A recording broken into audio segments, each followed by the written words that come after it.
কোনো ভালো মানুষ আওয়ামী লীগ করতে পারে না।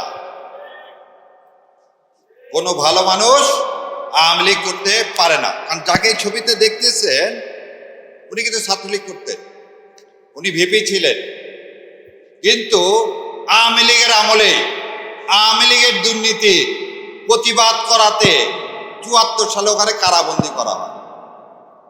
তার মানে পরবর্তীতে আপনারা সবাই মিলে দেখেন, শাহ মুয়াজ্জেম কে ছিলেন? ছাত্রলীগের সভাপতি ছিলেন। মিজানুর রহমান কে ছিলেন? ও আপনাদের মাধ্যমে আর একটা জিনিস বলি, ৬২ সালে শেখ মুজিবুর রহমানের জেল হয়েছিল দুর্নীতির দায়ে, জানেন আপনারা? কোন ইতিহাসের বই এটা পাবেন না। একটা দুর্নীতিবাজ যখন এদেশের রাষ্ট্র ক্ষমতা গ্রহণ করে তখন তার মাথায় দুর্নীতি ছাড়া আর কোনো কিছু থাকে?